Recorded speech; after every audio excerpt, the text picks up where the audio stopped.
Hello friends, welcome to my YouTube channel. मी यज्ञा दयानंद गुरव तुमचं माझ्या यज्ञा ई लर्निंग या चॅनलवर स्वागत करते. मुलांनो, आज आपण 6th स्टँडर्डचा जो सायन्स सब्जेक्ट आहे त्याचा सेकंड चॅप्टर जो आहे द लिव्हिंग वर्ल्ड, त्याचा सेकंड पार्ट पाहणार आहोत. फर्स्ट पार्ट ऑलरेडी अपलोड केलेला आहे. त्याची जी लिंक आहे ती डिस्क्रिप्शन बॉक्समध्ये तुम्हाला मिळेलच. तिथून तुम्ही तो फर्स्ट पार्ट पाहू शकता. तर चला तर मग आपण सुरू करूया आपल्या सेकंड चॅप्टरच्या पार्ट 2ला, the living world. Okay, last व्हिडिओमध्ये आपण कॅरेक्टरिस्टिक्स ऑफ लिव्हिंग थिंग्स पाहिले होते. त्यात आपण ग्रोथ किंवा फूड जे आपल्याला गरजेचं आहे ग्रोथ होण्यासाठी, रिस्पायरेशन, एक्सक्रिशन, या सगळ्या गोष्टी ज्या आहेत त्या आपण पाहिल्या होत्या. रिस्पॉन्सिव्हनेस टू स्टिम्युली अँड इट्स मूवमेंट, त्याची मूवमेंट कशी होते हे आपण पाहिलं होतं. तर आज आपण आजच्या व्हिडिओमध्ये आपण रिप्रोडक्शन काय आहे आणि याच्या पुढे जे आहे ते आपण पाहणार आहोत. Now can you tell what do we learn from this picture? आपल्याला या पिक्चरमधून म्हणजे या चित्रांमधून काय दिसतं? तर आपल्याला इथे दिसतंय चिमणी आहे, तिने अंडी दिलेली आहेत. Okay, bird and its egg. Then नंतर इथे आपल्याला ब्रायफोफिलम म्हणजेच पानफुटी जे आहे ते आपल्याला दिसतं इथे. Then a mare and her foal, घोडा दिसतो आपल्याला इथे. ओके, आणि त्याचे जे घोड्याचा जो वासरू आहे ते आपल्याला दिसतंय. देन नेक्स्ट आपल्याला रोज कटिंग म्हणजेच गुलाबाचं झाड जे आहे त्याचं कटिंग म्हणजेच कलम आपण लावणं म्हणतो ना, सो ते आपल्याला दिसतंय. ओके, सो बघूया आपण रिप्रोडक्शन म्हणजेच पुनरुत्पादन, रिप्रोडक्शन. ओके, किंवा आपण प्रजनन असंही म्हणतो. Living things produce other living things like themselves. सजीव हे स्वतःसारखा दुसरा जीव निर्माण करतात. Okay, some animals give birth to their young ones. काही ॲनिमल्स जे आहेत ते त्यांच्या पिल्लांना जन्म देतात. सम ले एग्स, तर काही हे अंडी घालतात. Okay, their young ones hatch out of the eggs, आणि त्यांची जी पिल्लं असतात ती त्या अंड्यांमधून बाहेर पडतात. New plants are produce from the seeds, stems or leaves of the plant. त्याचप्रमाणे जे वनस्पती आहेत ते कसे तयार होतात, वनस्पतीची नवीन नवीन रोपं कशी तयार होतात, तर त्यांची बिया ज्या असतात, ओके, खोडं, त्यांचं स्टीम म्हणजेच खोड, पान यांच्यापासून ते तयार होतात. The process by which a living thing generate a new living thing like itself is called reproduction or procreation. म्हणजेच काय, तर सजीव जे आहेत ते स्वतःसारखा दुसरा जो जीव निर्माण करतात आणि त्याच प्रक्रियेला आपण रिप्रोडक्शन असं म्हणतो. ओके, किंवा प्रोक्रिएशन असंही म्हटलं जातं. Production is a characteristics of living things. आता हे प्रोडक्शन जे आहे हे सुद्धा लिव्हिंग थिंगचं कॅरेक्टरिस्टिक आहे, हे सुद्धा सजीवांचं लक्षण आहे. Use your brain power.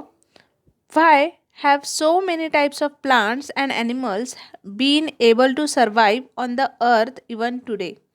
पृथ्वीवर अनेक प्रकारचे प्राणी, वनस्पती आजही का टिकून आहेत, किंवा आजही का ते त्यांची जी प्रजाती आहे ती आजही अस्तित्वात का आहे? ओके, सो याचं उत्तर आपल्याला शोधायचं. तर याचं उत्तर काय असेल की हेच रिप्रोडक्शन, म्हणजेच एक जीव हा दुसऱ्या जीवाला, त्याच्यासारखाच दुसऱ्या जीवाला निर्माण करतोय. राईट, सो त्याच्यामुळेच पृथ्वीवर आजही प्राणी किंवा इतर जे वनस्पती आहेत ते आजही टिकून आहेत. नाव ऑब्झर्व अँड डिस्कस. आता इथे आपल्याला ऑब्झर्व करायला सांगितले. ट्री बघा, ट्री फर्स्ट लाईन जी आहे ती झाडांची आहे, प्लांट, आणि सेकंड लाईन ॲनिमल्सची आहे. ओके, तर आपण इथे फर्स्टमध्ये बघू शकतो झाड जे आहे ते कसं आपल्याला दिसतंय. हळूहळू ते 4th स्टेपला गेल्यावर त्याची जी पानं आहेत ती गळतात. राईट, पिकली जातात पानं वगैरे.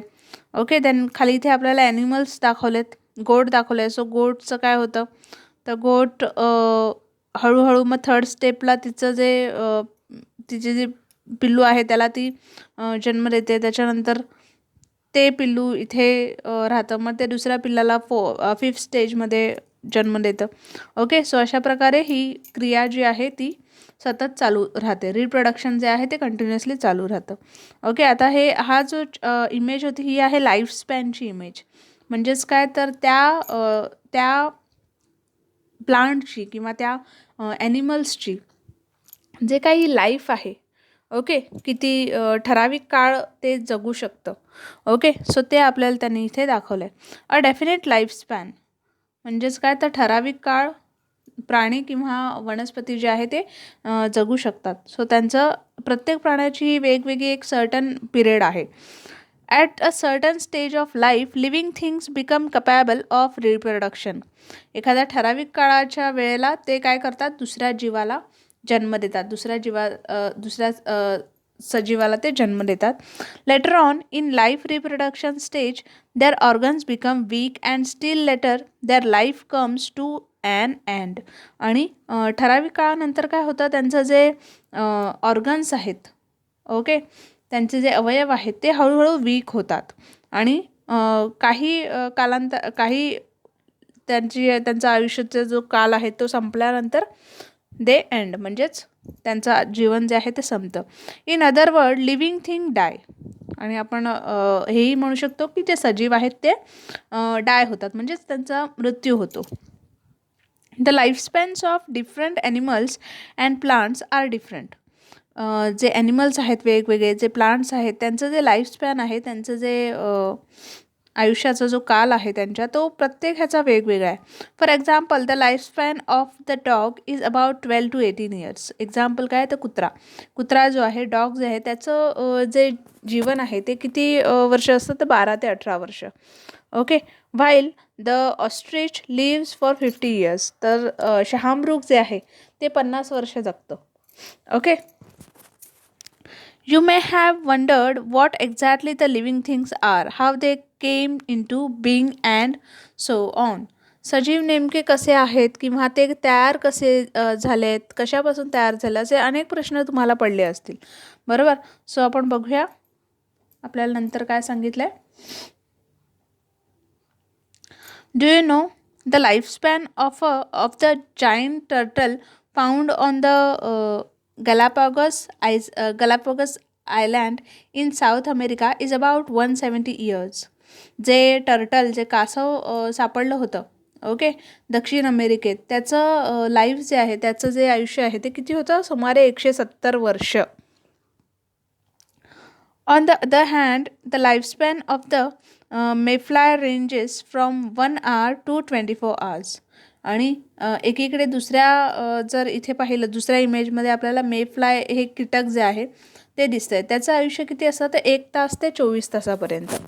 ओके, किती डिफरन्स आहे बघा. म्हणजे हे जे इन्सेक्ट आहे, हे जे आपल्याला बाजूच्या इमेजमध्ये ते जो कीटक दिसतोय मेफ्लाय म्हणून, तर त्याचं जे लाईफ स्पॅन आहे ते किती आहे, 1 तास ते 24 तासापर्यंतच ते जगू शकतं. पण इथे फर्स्ट इमेजमध्ये आपल्याला कासव दाखवलं आहे, तर त्या कासवाचं आयुष्य किती आहे, किती होतं, 170 वर्ष. Okay, can you tell, observe a honeycomb and a wall, what are they made of. मधमाशांचं जे पोळं असतं की नाही ते आणि ती जी भिंत आहे त्याचं निरीक्षण करा, ते कशाचे बनलेले असतात. Okay, so you may have seen the small compartments of a honeycomb. These compartments are joined together to form a honeycomb. A wall has bricks. To construct a wall, we firmly join the bricks together. तुमच्या काय लक्षात येईल तर मधमाशाचं जे पोळं आहे ते सुद्धा लहान लहान कंपार्टमेंट, लहान लहान जे ब्लॉक आहेत त्याने ते तयार झालेलं आहे, बरोबर. त्याचप्रमाणे जे भिंत जी आहे ती भिंतसुद्धा जे ब्रिक्स असतात, विटा असतात, त्यांनीच ती तयार झालेली असते, बरोबर.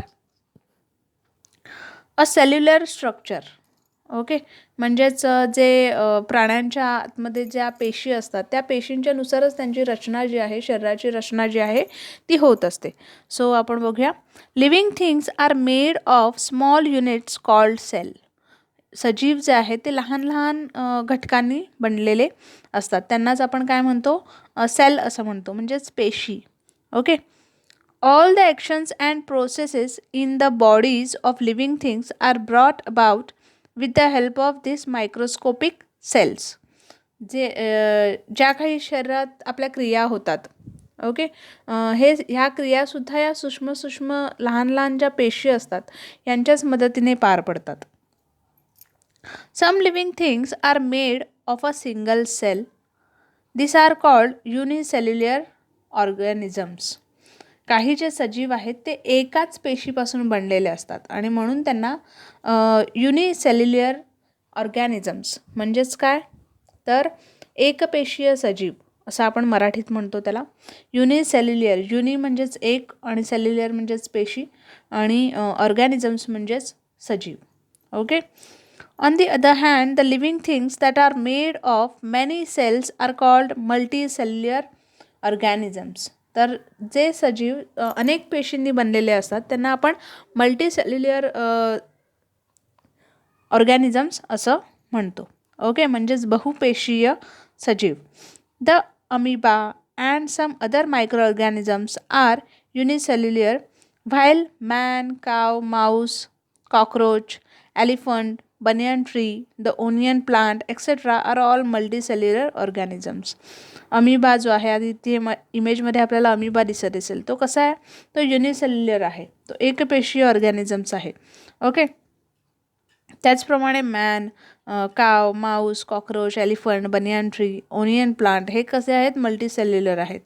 All the characteristics of living things are seen in every cell of a living thing. Okay, whether it is unicellular or multicellular. आता हे जे सजीव आहे हे यांच्यामध्ये ती सर्व लक्षणं जी आहेत ती प्रत्येक पेशीमध्ये त्यांच्या दिसून येतात. सजीवांमध्ये जी काही लक्षणं दिसतात की नाही, रिस्पायरेशन झालं किंवा बाकीच्या ग्रोथ झालं, तर या सगळ्या जे कॅरेक्टरिस्टिक्स आहेत ते त्यांच्या प्रत्येक पेशीमध्ये दिसून येतात. Cellular structure is the main characteristics of living things even though the number of cells may very.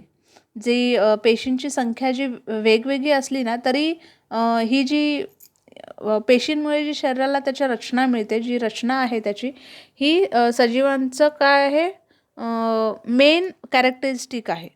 Okay. इथे आता खाली आपल्याला व्हेरियस लिव्हिंग थिंग्स दिसत आहेत. बनियन ट्री दाखवलं आहे, त्याच्यानंतर ओनियन दाखवलं आहे, नंतर इथे गोगलगाय दिसतं आहे, एलिफंट दिसतो आहे. Okay. Next, institutes at work. म्हणजे कोण काय काम करतं हे आपल्याला सांगितलेलं आहे. The institute that work for the survey and conservation of the various plants and animals in different parts of India are the Botanical Survey of India. आता जे वेगवेगळ्या भागातील वनस्पती आहेत किंवा प्राणी आहेत त्यांचं जे त्यांच्यावर जे काही वेगवेगळा अभ्यास जो आहे तो केला जातो. ओके, किंवा त्यांचं संवर्धन कसं करायचं, म्हणजे त्यांची जी प्रजाती आहे ती कशी टिकवून ठेवायची वगैरे.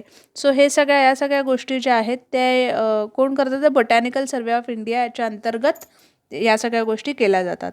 And the zoological survey of India, आणि झूलॉजिकल सर्वे ऑफ इंडिया याच्या अंतर्गत ते केलं जातं. In case you find an unfamiliar plant or animal in your surroundings you can communicate with this institute to obtain more information about it.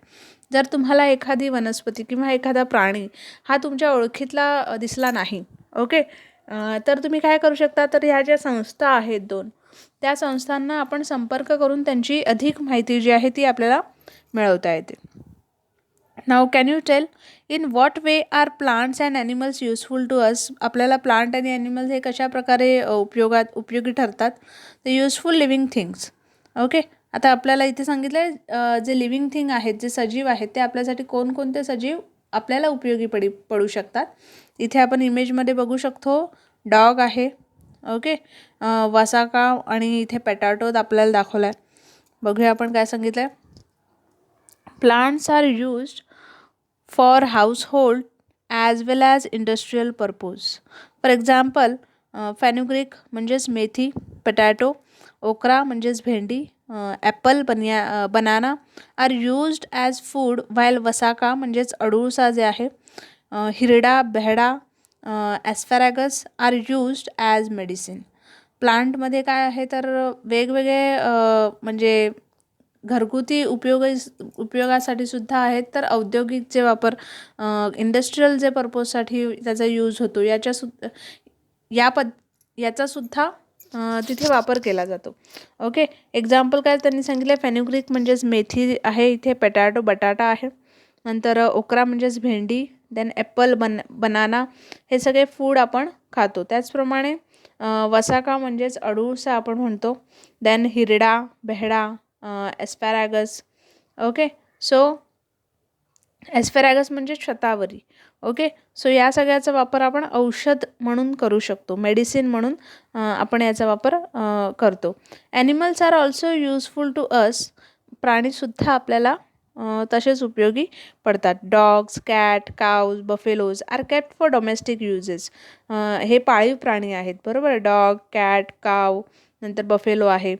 Fish, sheep, fowl are used as food, while animals like horses, oxen, camel prove useful in various occupations.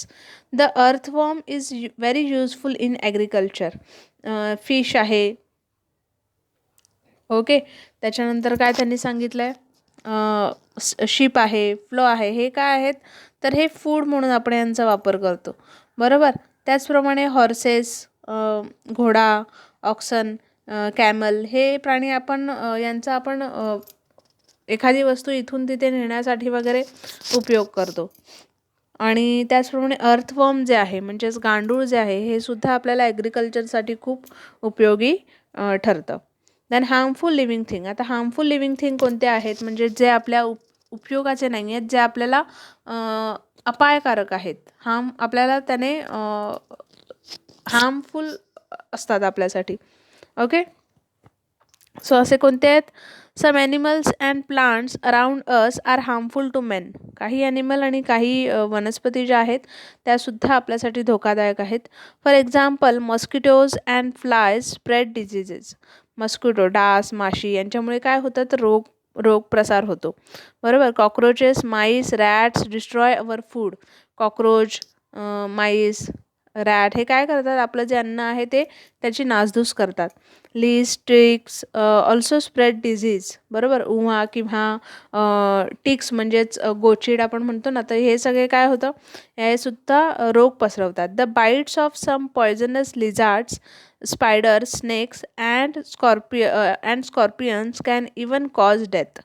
त्याचप्रमाणे जर आपल्याला साप चावला, okay, कोळी चावला, विंचू चावला, तर काय होतो, मृत्यूही आपला होऊ शकतो. If wild elephants enter human settlements they cause a lot of destruction. जर जंगलातला हत्ती जो आहे, ओके, रानटी हत्ती, तो आपल्या जर मानवी वस्तीत जर शिरला, माणूस जिथे राहतो तिथे जर शिरला, तर काय करेल, तो मोठ्या प्रमाणात डिस्ट्रक्शन म्हणजे नासधूस करेल, बरोबर. Some plants too can be harmful, as for example the dodder, then parthenium and other weeds. काही प्राणी जे आहेत, ओके, किंवा काही वनस्पती जे आहेत ते सुद्धा आपल्याला अपायकारक आहेत, ते सुद्धा आपल्याला हार्मफुल आहेत. उदाहरणार्थ काय तर त्यांनी इथे एक्झाम्पल दिले, डॉडर, ओके, गाजर गवत जे असतं ते, किंवा पार्थेनियम म्हणजे तण, आणि अदर वीड्स आणि बाकीच्या ज्या गोष्टी आहेत त्यासुद्धा आपल्यासाठी अपायकारक आहेत. Pods of the nettle colocasia leaves cause itching. Okay, म्हणजेच काय तर शेंगा ज्या असतात किंवा अळूची पानं जी असतात, हे यांच्यामुळे आपल्या हाताला वगैरे खाज उठते. आपण जर त्यांना हात लावला किंवा काही आपण हे करत असतो तर आपल्याला हाताला इचिंग फील होतं, म्हणजेच खाज उठते. Plants like oleander, lantana have strong odours. त्याचप्रमाणे जे कन्हेर आहे, कन्हेरी वनस्पती आहे, किंवा लंटाना म्हणजेच घाणेरी आपण म्हणतो ना, ती वनस्पती, याचा वासही कसा येतो, खूप स्ट्रॉंग ऑर्डर म्हणजे खूप वास जास्त प्रमाणात असा येतो, उग्र येतो. Okay, then uncontrolled the datura plant is poisonous. जे धोत्रा वनस्पती जी असते ती कशी असते, ती पॉयझनस असते, ओके, ती विषारी असते. Uncontrol growth of fungi and and algae in water pollutes drinking water and may cause the spread of diseases. जे शेवाळ आहे ते सुद्धा पाण्यात कसं होतं, त्याची वाढ जी आहे ती पाण्यात होते आणि त्याच्यामुळे पाणी दूषित होतं आणि आपल्याला आजार त्यामुळे होऊ शकतो. ओके. नाव वाईल्ड ॲनिमल्स म्हणजेच जे वाईल्ड ॲनिमल का का का करतात, तर ते त्यांचं अन्न जे आहे ते कोणाला अन्न म्हणून खातात, तर दुसऱ्या प्राण्यांची शिकार करून ते त्याचं अन्न तयार करून ते स्वतः खातात.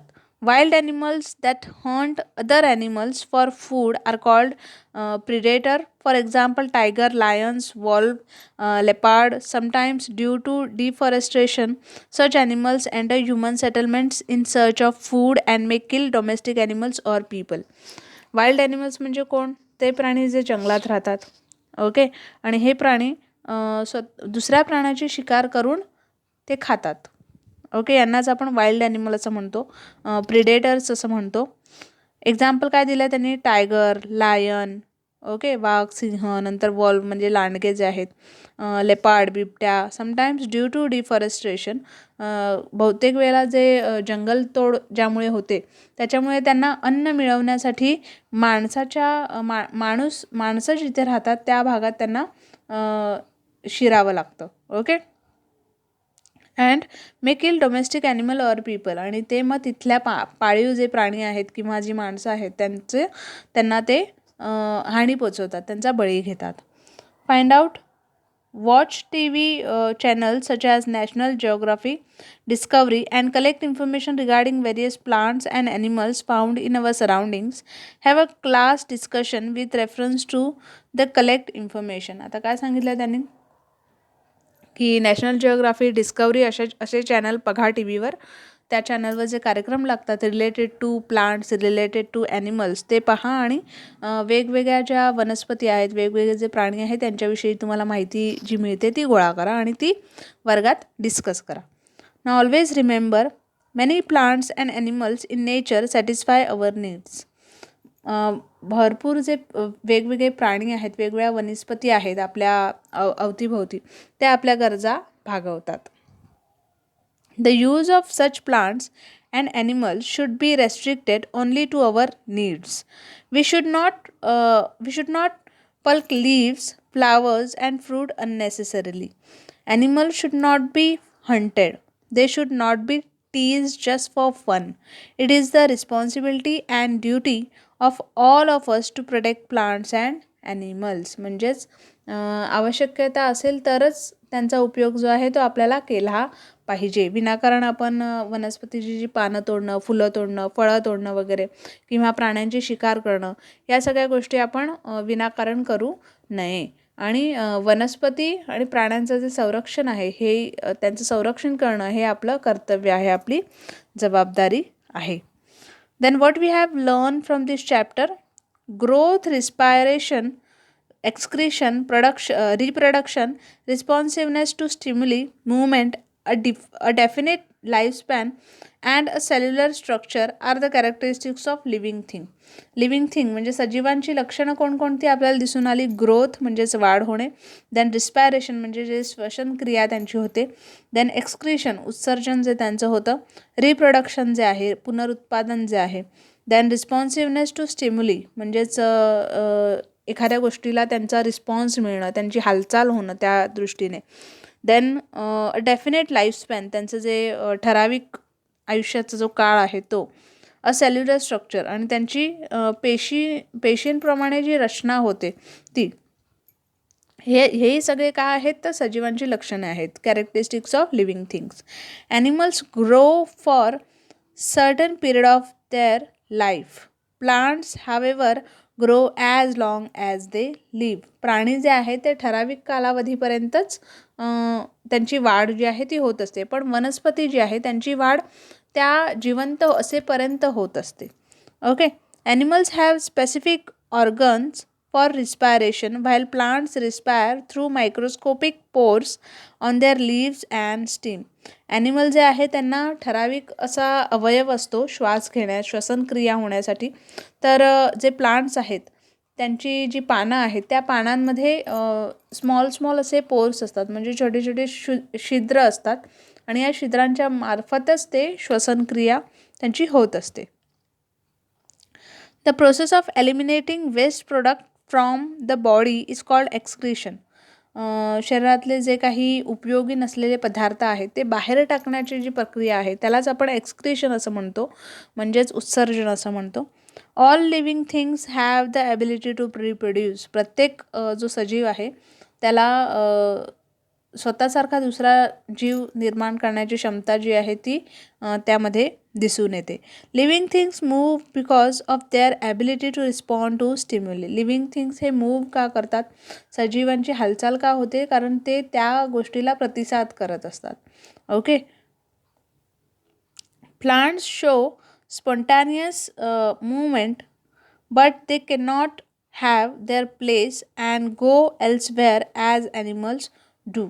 वनस्पतीसुद्धा स्वतःच्या याने हालचाल जी आहे ती करत असतात, पण ते प्राण्यांसारखे एक स्वतःची जागा सोडून दुसरीकडे जाऊ शकत नाही. जसं आपण लाजाळूचं झाड पाहिलं चॅप्टरमध्ये, ते सुद्धा आपण त्याला हात लावला, टच केलं की ते पानं जी आहेत ती बंद होतात, बरोबर. Then living things have a definite lifespan at the end of which they die. म्हणजे सजीव जे आहेत, लिव्हिंग थिंग जे आहेत, त्यांचासुद्धा एक ठराविक जीवनकाळ जो आहे तो असतो आणि त्यानंतर ते मरण पावतात. Okay. Many animals and plants are useful to us in our daily life. Some animals and plants can be harmful to us. आपल्याला अनेक जे प्राणी आहेत, अनेक वनस्पती जे आहेत ते रोजच्या जीवनात आपल्याला उपयोगी पडतात. तर काही प्राणी आणि काही वनस्पती हे आपल्यासाठी कसे असू शकतात, हार्मफुल असू शकतात. Okay. The smallest unit of a living thing is the cell. सजीवांचा सर्वात लहान घटक जो आहे तो कोणता आहे, तर सेल, पेशी. ओके. हे सुद्धा सजीवांचं कॅरेक्टरिस्टिक आहे. ओके. सो फ्रेंड्स, इथे आपला जो चॅप्टर आहे, second chapter the living world, तो कंप्लीट झालेला आहे. होप तुम्हाला व्हिडिओ जो आहे तो आवडला असेल. व्हिडिओ जर आवडला असेल तर व्हिडिओला नक्की लाईक करा, कमेंट करा आणि जास्तीत जास्त लोकांपर्यंत शेअर करा. आमचं चॅनल सबस्क्राईब करायला विसरू नका. बेल आयकॉनवरही क्लिक करा सो दॅट तुम्हाला जे अपकमिंग नोटिफिकेशन्स आहेत ते तुमच्यापर्यंत पोहोचतील. भेटूया आपण आपल्या नेक्स्ट व्हिडिओमध्ये. तोपर्यंत take care and have a good day.